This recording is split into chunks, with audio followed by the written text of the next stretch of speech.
Welcome back to Reviews with Elaine, because I have opinions. Today's opinions will be about The Ships of Air by Martha Wells. Now, I'm going to start by saying this is book 2 in the Fall of the Ilrain series. Book 1 is The Wizard Hunters. And this is another one of those sequels that really picks up immediately where the last one left off. And, like, honestly probably could all be one book if you wanted to buy a, 2,000-page book. So there are going to be heavy spoilers for the end of Wizard Hunters in this review. So if you do not want that, if you have not read Wizard Hunters, I'm going to suggest that you do pause, read that book, because it's definitely worth it, and then you can pick up this review. But spoiler warning out of the way, this book starts up with Tremaine, Elias, Gilead, and all their allies having just defeated the Gardier base at the island with the abandoned city. They now have this giant ocean liner, the Ravina, full of refugees, ready to sail through Gil and Elias's world to a point where they can transfer back to Tremaine's world safely outside of the Gardier's blockade. They plan on making contact with the Ilrain's government in exile, and from there, maybe they might actually finally be able to fight back against these mysterious enemy.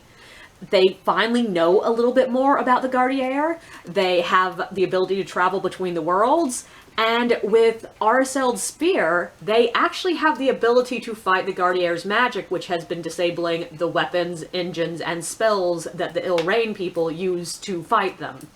But first, they need to get across this world and back to theirs. And the first step in that process will be making an alliance with the Cyprians, which are Gil and Elias's people. Which won't exactly be easy, considering the Cyprians believe that all magic is evil, and because they are not as technologically advanced, they believe that engines, guns, and anything that doesn't fit in their worldview is probably magic. And on top of that, even with these new allies, Tremaine and the other Rhaenish heroes are outgunned, outnumbered, with almost no intel about what's going on back home, and only the barest sketch of a desperate plan. So this is a book that I did not want to put down. I generally try to read like an hour a night in my hammock before I get ready for bed. And I've generally done this specifically, set this time aside, because if I'm reading in bed before I go to sleep, I have no self-control and will just keep reading and reading and reading and convincing myself I can do one more chapter, until finally it's like an hour from when I have to get up and I have to work in the morning, and that's not going to go well. So I have a specific set time that I read. But I did not follow that rule with this book. I picked it up to do a little bit of reading before I went upstairs and read 200 pages and realized it was getting late and I needed to go to bed, and stupidly took it with me to bed and read another 300 pages and just sat up hours and hours and hours and reading it, and the next night I did the same thing, and yeah, I loved it. Now, will I say this is technically the best book ever? Probably not. It is objectively light commercial fantasy, but I fucking loved it!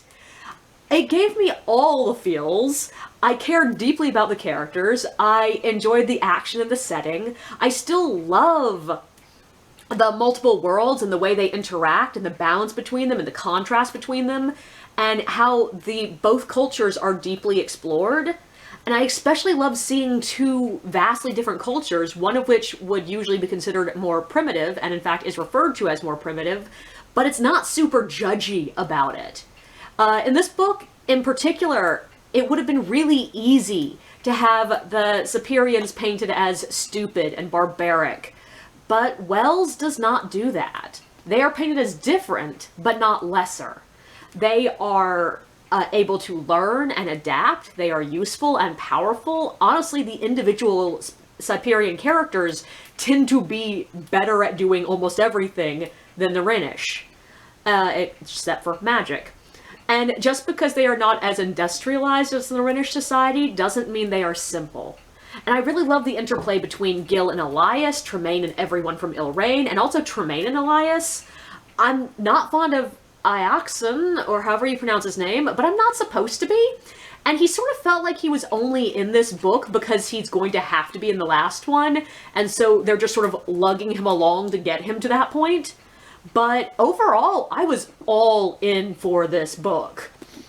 And I would say the book is also not exceptionally easy to read. Like, it's not a really simple read. Martha Wells includes a lot of setting descriptions and just enough complex sentence structure that it takes all my attention to follow the action.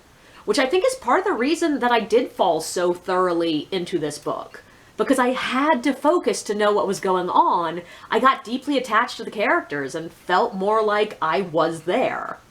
But there are a couple things I do want to actually talk about in the book in depth. First, I am really happy with the progression of the romantic subplot in this book. It's a really creative and different use of the political marriage trope. So huge spoilers here. Tremaine ends up marrying Elias basically just to call the bluff of a political rival. Which I loved because I have been rooting on them ending up together from the very beginning. And it seemed like, oh yeah, now they're together. And it would have been really easy for a lesser author to let this be the easy road to a happy ending. Like just, oh well, now they're married and they realize they're in love and everything is perfect. But no, we get a fully explored, complex story here. Like, they like each other, but they have no idea if they're gonna work as a couple. They've only known each other for like 6 days. And there are still a lot of real obstacles to them working long term. But my favorite thing about this is we don't have to suffer through a butt ton of bullshit drama about it. They're at war and they're busy, so we don't have pages and pages and pages of them making stupid assumptions about how the other feels and never actually talking about things that wouldn't be a problem at all if they just talked about it. And that is something that happens in almost every romantic subplot ever. No, the rare times that they are not talking about shit in this book, it's because they are actively doing something else. Tremaine can't wonder if Elias misunderstood a stupid comment about the dowry because they are hunting the hold of the cargo ship for an evil wizard. And when they do get the chance to talk about things, it's almost immediately addressed and worked out. And there is very little bullshit obsessing over the future here. Like, they both know there are problems. They seem very aware that this relationship probably isn't going to work out long term. And yet they are still willing to be happily a couple in the meantime. And it is surprisingly refreshing to read a couple who are able to communicate and are not obsessed with what could go wrong in the future. So I really like the progression of their romance. I also want to point out that this book really manages its twists really well. Almost all of them were the precise level of guessable that I like in a twist. Like, most of the time I was able to figure out what the twist was maybe a page or two in advance of the reveal, though a couple I did not guess until after the reveal, which also always sort of impresses me. But all of them still feel very right. There's enough foreshadowing and foundations built very early on that it clicks in place. It makes sense. Except for one. There's a character whose POV we jump into like 3 chapters throughout the entire early half of the book, and to me it was immediately obvious who he was going to end up being. Like, painfully obvious. I had the feeling that I was supposed to have guessed this, but then when we do get the reveal moment where we're supposed to find out who he is, it's written as if it's supposed to be a surprise, and I didn't really get the surprise off of it. Now, I'm still not entirely sure that would be considered a problem, because Tremaine is our core POV. And let me explain this. So, there are segments in Elias's point of view, in Florian's, and Gilead's, but ultimately the book feels like it's Tremaine's story. She is the main character. And one of Tremaine's main characteristics is that she's fiercely observant and fearless about putting 2 and 2 together. Like, she is constantly figuring shit out that nobody else knows and just running with it. And so it feels right, and it feels like we are right there with her when we are able to figure things out that none of the characters in text have figured out. And so the book has sort of set us up to have the same character trait that Tremaine has, which is a really clever way of getting us deeply attached to the character. And to make it even better, this one reveal that felt way too obvious to me is one that would be more obvious for her than anyone else. So it sort of works on multiple levels to put us right inside Tremaine's head.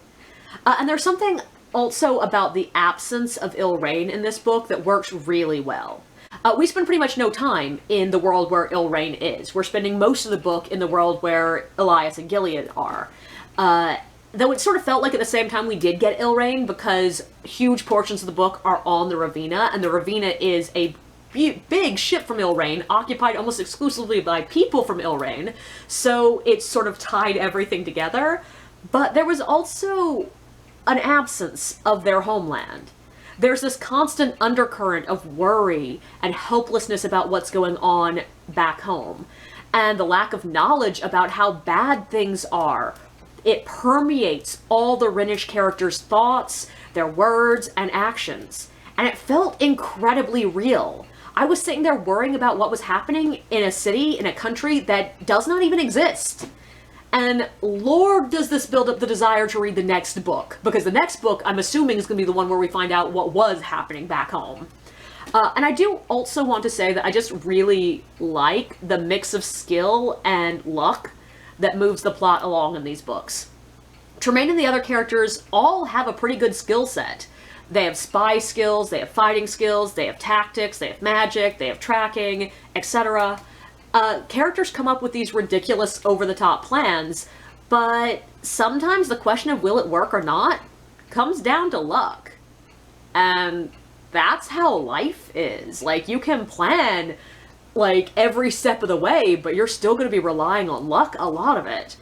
And yeah, it's true for most stories that involve complex plans. Like, it often involves characters' having good luck, but I really appreciate the fact that this book directly addresses it, and it makes it very clear when what is working because of skill, or what is working because of luck. And like, yeah, the characters are brought together pretty much purely by luck, but it's their skill that gets them out of danger and keeps them moving on. And that feels really right? Specifically because that's sort of what draws me to fantasy. Huge portions of fantasy as a genre are basically about people who just happen to be in the right place at the right time, getting to use their weirdly specific skill set to save the world. And that's what's going on in this book. So yeah, I absolutely loved this book. I have very little negative to say about it, though I might have had more to say about it negative-wise if I hadn't read it so quickly. The problem with when I get so into a book that I just don't put it down is my analytical mind is completely shut off. I am just enjoying it. I'm not thinking about sentence structure. I'm not thinking about, like, the overarching structure of the plot. I'm not thinking about how characters interplay. I'm just enjoying myself. And that's what happened with this book. But yeah, I'm super excited to read the next one, the last one in the series. I have already ordered it, though it was once again a fun trip trying to find it. I could not find it on bookshop.org, and I had to give up and go to Amazon, and if I'd wanted the paperback to match the other two, I would have had to pay $59. But luckily there was a hardback used for only like $28. But the important thing, it's coming, and it's going to be here in a couple of days, and I'm super excited, so much so that I'm reading something really short so that I can get to that one as soon as it comes in, even though I have a huge pile of books sitting on my table that I just ordered. So yeah, really like this book, and can't wait to read the next one.